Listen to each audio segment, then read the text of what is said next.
Hey everybody! I know this is a little bit different of a time that I usually go live. Usually it's a few hours earlier, but I'm here today with my friend Adrian Weimer, and Adrian and I are going to talk about some things that we noticed changing on LinkedIn, but almost I don't want to call this a State of the Union, but we're going to call it a State of the Union. Yes. So buckle up, pull that safety harness down, and let's dive on in.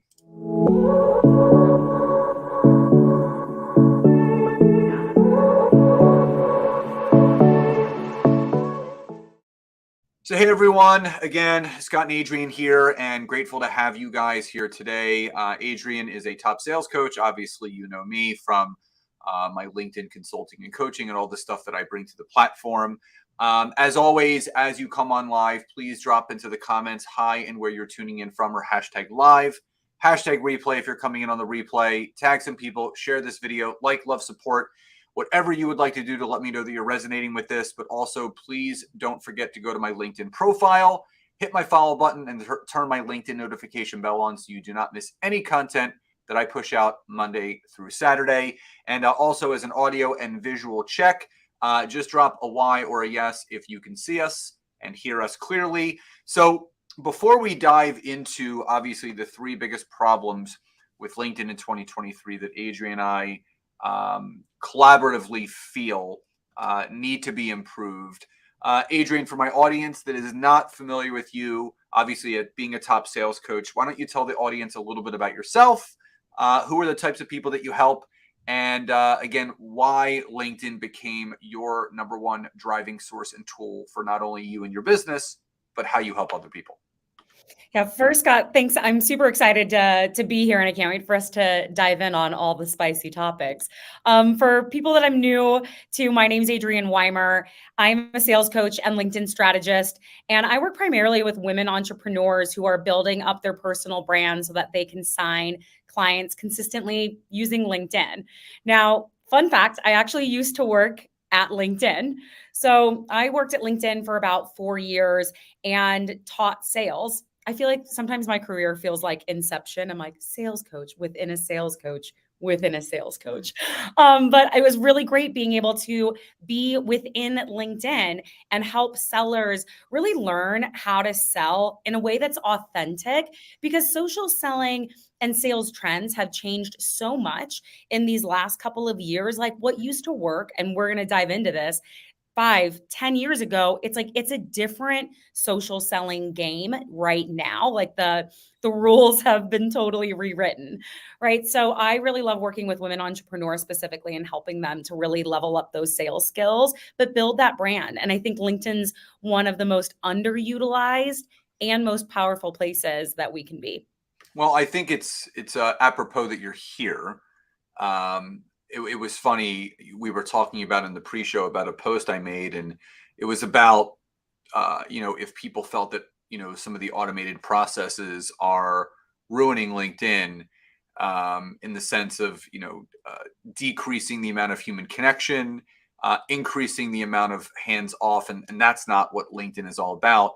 And I actually reached out to a few of my contacts that are working at LinkedIn, because I was just asking them what problems they were seeing, and the fact that you had worked there, for 4 years as a sales coach, you yourself, working for the company that we're all using, as a sounding board and as an education platform, firsthand what you can and can't do on LinkedIn. So I want to dive into the first issue that we really see on LinkedIn is that people are automating everything. Now, I'm not going to say that, because LinkedIn has a way for you to pre-schedule your articles or newsletters, your posts, your videos. We're not talking about pre-scheduling your content. What we are talking about is automating the connection, the adding of the notes, and the messaging. So, Adrian, first speak to the user agreement in respect to the fact that we're really not allowed, and we are not just told you shouldn't, but when we click that agree to the user agreement, when we sign up for a LinkedIn account, per that user agreement, we are forbidden to use automated processes like software that connects and messages, yet people are still doing it. So talk about that perspective, that aspect, and why do you feel people are still doing it even though they shouldn't be? Yes, it's like it sometimes kind of boggles my mind that people still are so active with automation because it goes directly against LinkedIn's terms of service. So LinkedIn is very clear and it is very apparent that you are not actually allowed to use automation, and LinkedIn will actually look at your behavior, at your activity on LinkedIn to weed this out.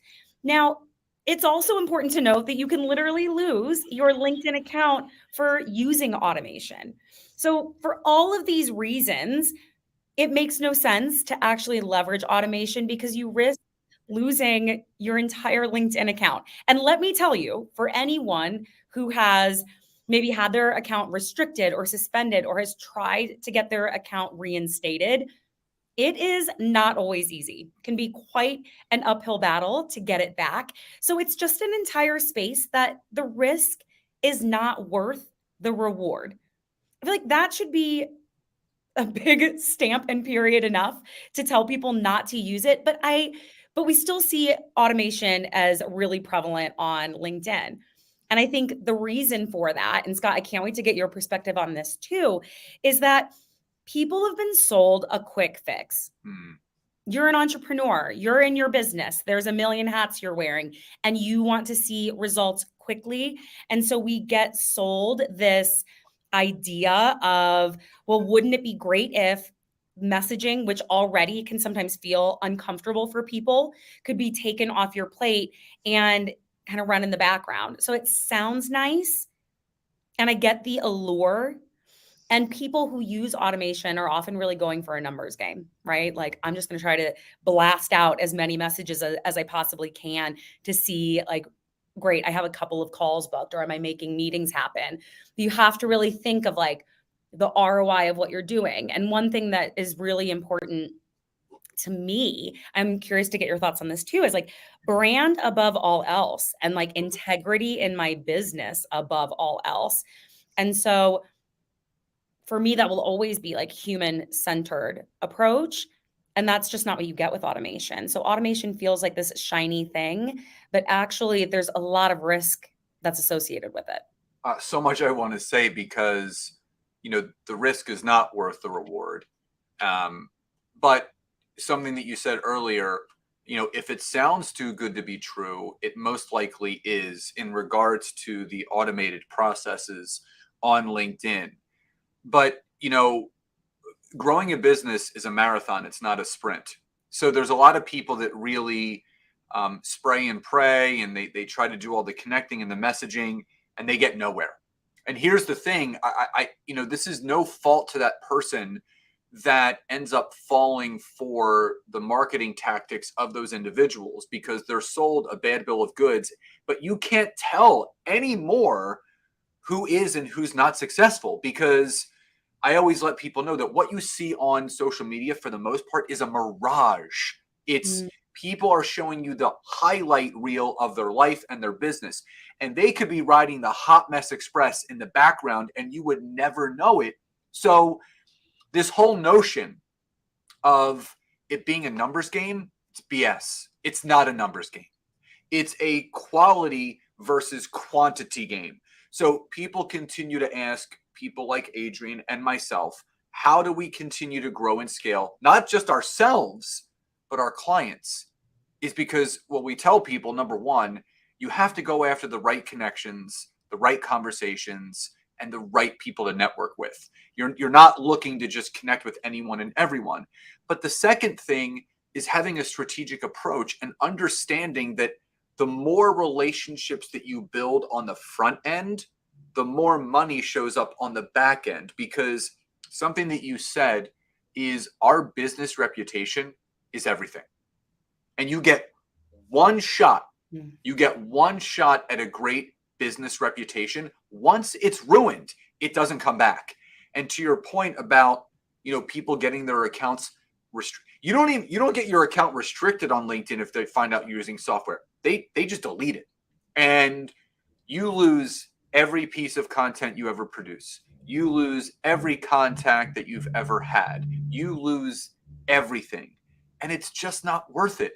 So if you see these people telling you that we follow all the rules and regulations of the LinkedIn user agreement by using an automated software that they are telling you can use, they are lying, because you are violating that user agreement. So when you automate the human connection aspect, you're actually removing and taking away the most valuable tool that every single one of us has as a business professional and a business owner.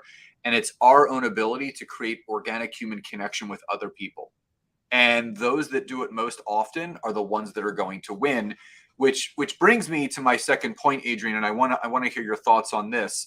And we have both seen an extreme uptick in the pitching and selling on LinkedIn. And I'm not talking about social selling, because social selling is completely different than someone sending you a connection request with a note attached to it that say, hey, we're professional appointment centers, and can you handle 40 new sales calls a month? We'll get that for you, or you pay nothing. And again, going back to that, if it sounds too good to be true, it probably is. What are your thoughts and feelings on how many people are just going extremely overboard with the selling and pitching? Yes, I think there's obviously, if any of us were to look at our LinkedIn inboxes right now, all of us have really horrible spammy pitches in our DMs. I always actually crack up at the ones that are like, could you handle 30 to 40 more appointments? And I love responding back to that, actually. And I'm always like, having 40 appointments on my calendar this week is actually the exact opposite of the business I'm trying to build. So thank you. But no. that when I read that, it immediately overwhelms me, because Yes. I don't want to talk to that many people in a week. I'm very, very specific about how many calls I want to have per week, if any at all. I'm very specific about what I'm doing with my time. And if I'm seeing 30 or 40 appointments booked on my calendar, oh my God, like, how do I can't cancel that quick enough. Thank you. I was like, that's the opposite. And it's like, I think but the thing I always tell my clients is, because people on LinkedIn have this, like, again, they so often fall into the trap of, how can I make a quick sale today? So if right now in your business, you're saying, what do I say to someone in the DM today to get them to buy from me? You're asking yourself the wrong question. And that's why when you show up in the DMs, it's needy, it's graspy. It's like, hey, do you want to buy this thing? Do you want to get on a coffee chat? No, I don't. I don't know how that's mutually beneficial to us. So I think what I really find is that you don't actually have to be great at sales to be good on LinkedIn in the DMs, because so many people are so bad at it in the DMs that you kind of just don't have to be that awful. And that is something I love telling people. It's like, I think sales really is always going to be about, do you have something that is a good fit for this individual's need? And we can never actually assume that. We'll only learn that by being in conversation. And I really look for a more permission-based sale of, I'm going to be a resource, and I want to get to know this person. So in the DMs, I always lean on a strategy that's actually, the mantra that I take in is like, how can I be more interested than interesting? And what I mean by that is, like, when you're in the DMs, rather than feeling like you have to show up and like tout your services, or share immediately why you're different, or give a link to book a call with you, it's like, actually, instead of making it all about you, if you were to take away the focus just on you and put it entirely on this other person that you're communicating with, like, it gets to be more relaxed and it's more about them. And when we really focus on them, like the other person, you're going to find those conversations flow a lot more easily. There's so many ways you could be generating leads on LinkedIn. And in the DMs, it's definitely not showing up and like pitch slapping people. I also think people are more defensive in the DMs than ever because there is so much automation, and we're smart, savvy people. All of us are, all of us watching art. Like, we know when it's a automated message, like we know. You can tell, like, there's no personalization. It has an immediate link in there. And they just don't perform. So I think it's really more around leading through this lens of like, how can I serve? How can I build a real connection? And sales, it's always one at a time, one relationship at a time. And there's not really a need to rush that. Yeah, I mean, anyone that has received one of those 18 paragraph long drunkalog verbal vomit messages where it just goes on and on and on and on. Listen, if the person doesn't care enough to get to know you first before trying to sell you and pitch you, they're never going to care about what you do. And that's the thing. You need to take an interest in people. But I just want to kind of break down something that we spoke about a few minutes ago, which is the whole appointment setter thing. And I just want people to understand, if someone's messaging you on LinkedIn and telling you they can book you 40 appointments a month, that's basically 10 calls a week, which in the state that we're in right now, I'm not going to say it's virtually impossible, but having someone else do that for you is virtually impossible, because I'm a big numbers guy. So Adrian knows this, but for those of you that are on here watching, whether you're live or on the replay, you need to understand that you're only allotted 100 sent connections in a week. You can't go over that. If you do, you actually start to get restricted. You get a 24-hour restriction, a week-long restriction, a 30-day restriction, and then a lifetime restriction if you do it 4 times from sending connection requests. So if we look at the sheer numbers, if you're sending out 100 connection requests in a week, right now, the average, I would say, acceptance rate percentage per 100 connections sent is somewhere between 20 to 30%. So you can expect for every 100 connections that you send, highly targeted, you're going to get 20 to 30 new connections. Now, of those 20 to 30 new connections, you're probably going to, and if you're messaging, say, let's call it 25. So if you're getting 25 new connections, and you're messaging all 25 in a week, but you're having someone else do it for you to book you these 10 calls per week, you are not going to get 10 responses back from 25 people looking to get on a call with you. The numbers just aren't there.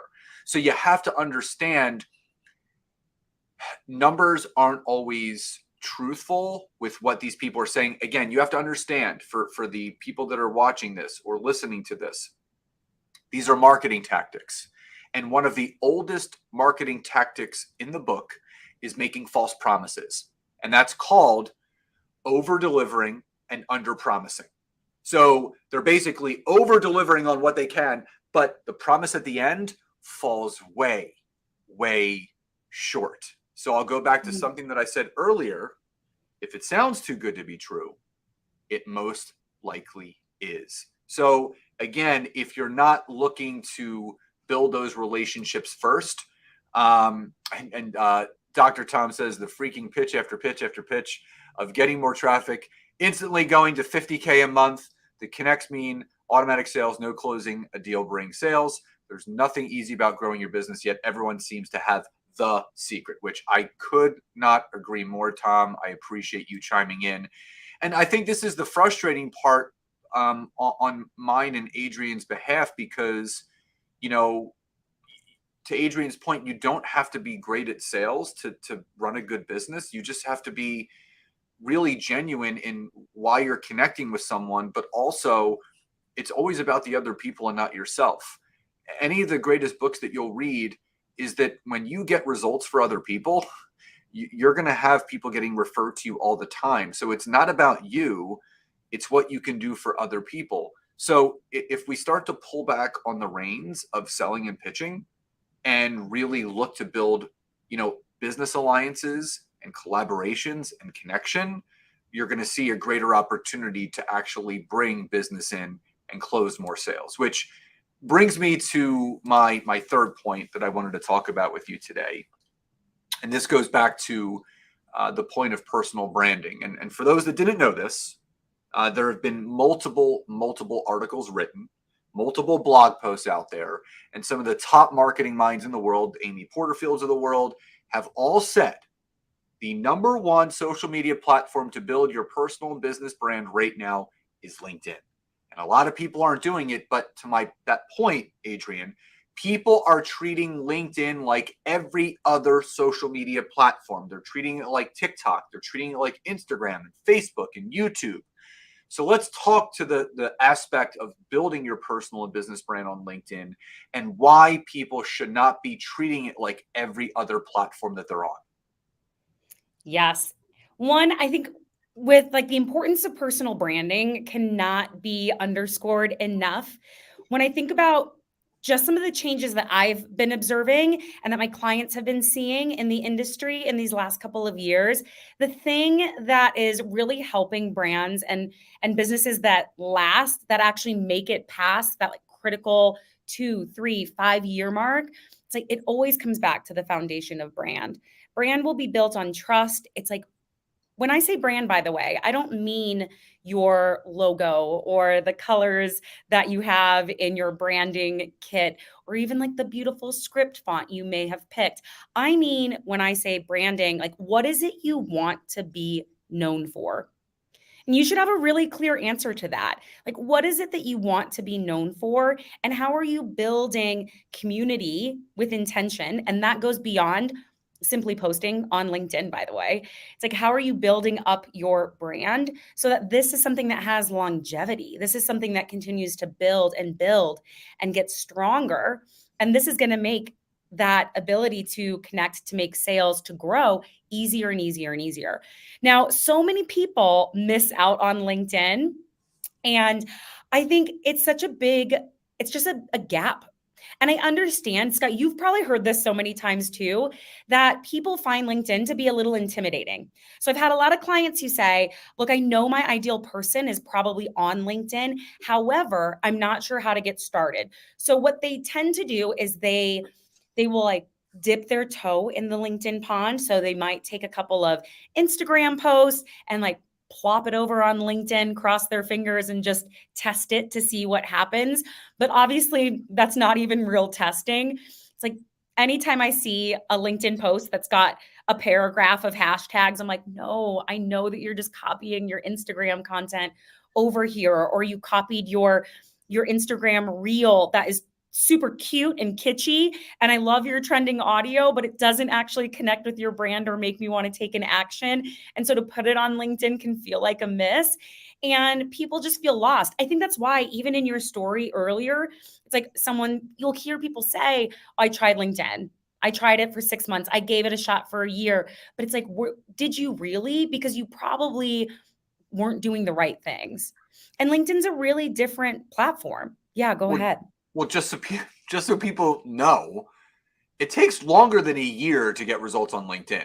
I mean, I've been using it since 2013, and even to this day, I'm constantly refining, trying new things, refining, trying new things. I'm not doing the same old things that I was doing back in 2013. You have to evolve not only as a person, but as a business professional as the platform itself evolves. So to your point, for that person that says, I tried it for a month, I tried it for 6 months, I tried it for a year, I got nothing. Well, if think about that and compare that to starting your business. So you want to start your own business. Are you going to give it just 30 days to make it successful? Are you going to give that business just 6 months to become successful? Are you going to give that business just a year to become successful? No.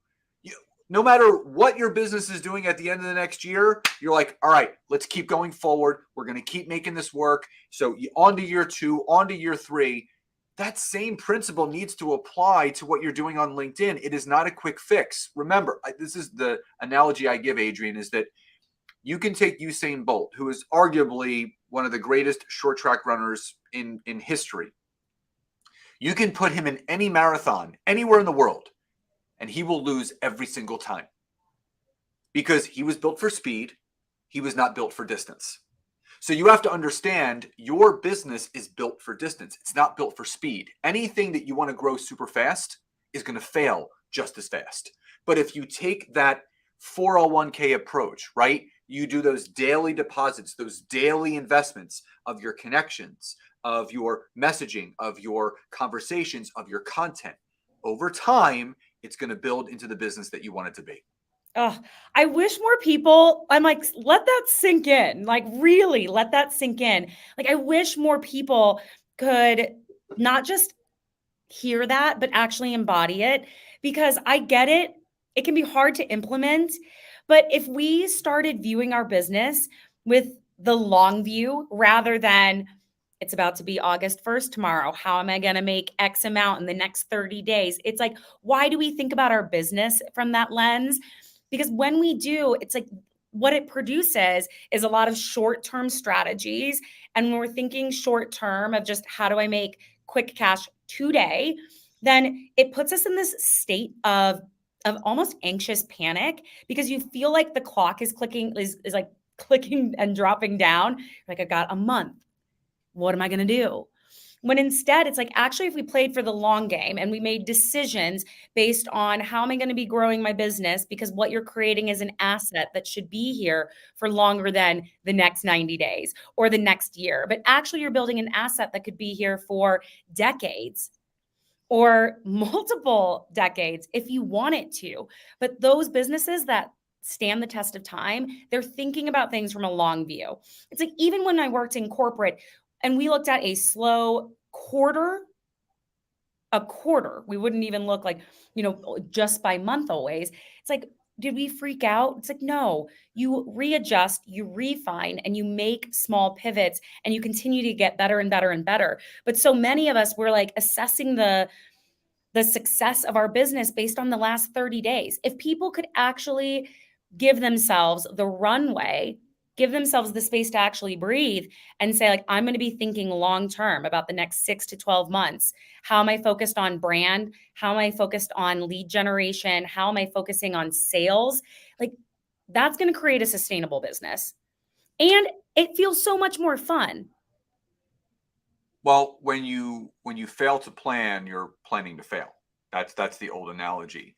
But people also have to understand, outside of the long game approach, it's it's just so funny that you mentioned the whole 90-day thing, because my wife and I run our own mastermind, and we have a book club, and the book that we just read for the month of July was The 12-Week Year, which is a phenomenal book, because it basically you chunk things down into these 90-day sprints. So what Nancy and I do, my wife, at the beginning of Q4, we start planning for the whole next year. So we map out our entire year, the workshops that we're running, the programs and the offerings that we have that is going to equate to the amount of money that we are looking to make in our company and our business that coming year. So, what's happening right now, we planned for 7 or 8 months ago. So we're not throwing spaghetti at the wall anymore. And I think, back to something that you said, people can smell desperation from a mile away. People can smell those desperate messages and those notes that are added to the connection request.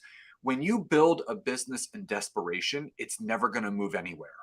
But when you build a business around connection, about being genuine and authentic, but also remembering to be touted as a person of value, your business will go.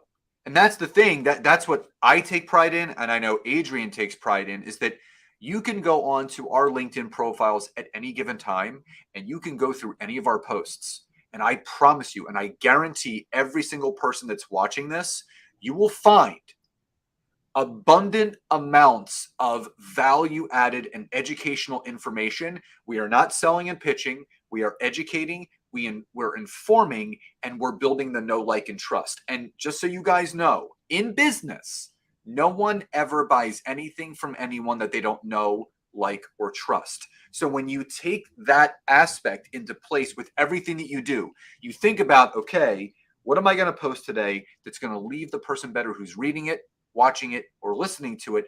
Now you're approaching your business from the right perspective. So, Adrian, just to kind of round this out, working at LinkedIn for 4 years, obviously in sales, two final questions. Number one, if it's known and people reach out to me all the time, they think I work at LinkedIn. I'm like, no, I just support the platform. I love it. I educate, I inform. I want people to use it the right way.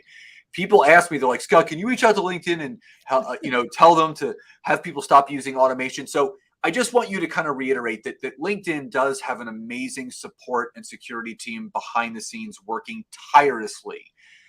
When there's 880 million people, and I'm going to say that again, there are close to 880 million people on the platform.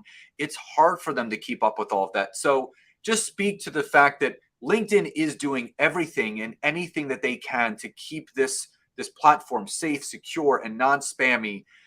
What's your message to those people that are right now using automated promises or automated processes that they've been promised by an individual or a company saying it's okay? My very simple message is like, be grateful that that LinkedIn did not flag it yet. And like this, take it as a blessing that you didn't get caught. And now would be a good time to like remove the automation from your strategy, because you just never know when you're going to get hit with that account restriction. You don't, like we were talking about earlier, you don't want to lose all of this hard work that you've created on LinkedIn. So now's the time. You've got more knowledge now. Hopefully this is like struck a chord to say automation is not the way. I'm a big believer in automation, but not through messages, not through LinkedIn DMs. So like take what we've discussed so far and get plugged in. Make a decision to say, like, I'm in my business for the long haul. I'm going to get recommitted to what it is I want to be known for on LinkedIn. I'm going to be showing up with consistency and with quality in what I am giving, that the content you are going to give and the advice and the value you are going to give, you give without worrying what you get in return or worrying that you're giving too much. And just show up and start having more fun on this platform. Because I promise if you actually just had more conversations, you'd be having more sales, more clients. But they need to be like the real conversation. And so I think it's just a good reminder that if you haven't been slapped on the wrist yet by LinkedIn, time is likely coming, because LinkedIn continues as a business to continue to monitor, to put more resources and more assets behind searching out and uncovering people who are utilizing automation. And so just because you haven't been caught yet doesn't mean that you won't be caught. Yeah, I mean, people forget that Microsoft bought them out, about 7-8 years ago. So Mhm. they have a cybersecurity company built into this where they're really monitoring these things. And I think the key word that you said is yet. So if you're using automated software, just stop, just cancel it. A, it's not worth the money. B, if LinkedIn is your biggest driver for your ideal client avatar, power partners for collaboration, you're running the risk of losing all of that. And I think we all know the scroll holes that go on with TikTok, Facebook, and Instagram, and you do not want to be forced into that world. LinkedIn is one of those unique worlds where you can really use it in a very genuine, authentic way and get the significant traction that you want. So, Adrian, final question before we sign off today.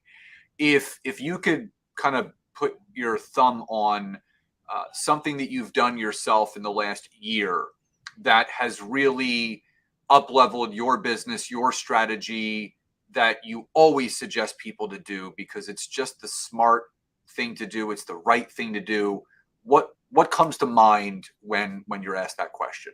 I'm like, so many things come to mind. But one thing just like related to LinkedIn is you always want to be asking yourself, like, what is the next best action that I want my potential client to take when they find me, interact with me on LinkedIn? So something that my team and I have been implementing with a lot of intention in this last year is actually like, what's the next step I want people to take after LinkedIn? Because while LinkedIn is my primary platform, it's actually not where I want us to hang out the entire time. Ultimately, I want people to get on a call with me or get on my email list or get on a training that I am running. So thinking really intentionally about how am I using LinkedIn actually to point people to other ways to get into my world, whether that's like signing up for my podcast or getting into, like I said, your email list. So important and so crucial. Like truly your email list is the one thing in your business that nobody can take away. Any of us could lose any of our social media accounts at any given time. Like we don't know. We can't forecast the future on that.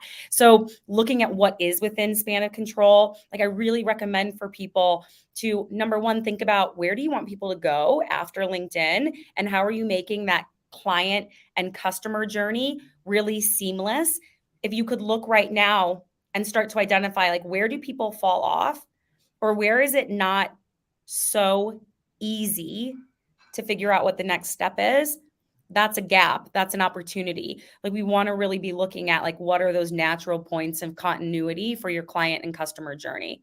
So that's one. I think the second specific to LinkedIn that I've been testing in my own strategy in this last year has been just leveraging all of the new features. So I would encourage you to not just play it safe and within your comfort zone. If right now you're on LinkedIn and you are doing a lot of text posts and you never show your face, or I freaking love LinkedIn events like this, or I love LinkedIn audio events. Like it feels like a live podcast. It's like leverage all of the different features that LinkedIn has. The algorithm's going to be your friend. The algorithm's going to continue to push more of your content because in some ways you have to play the game with the algorithm, and leveraging new features is one way to do that. But I think about speed of trust. Speed of trust happens when people have an experience with you.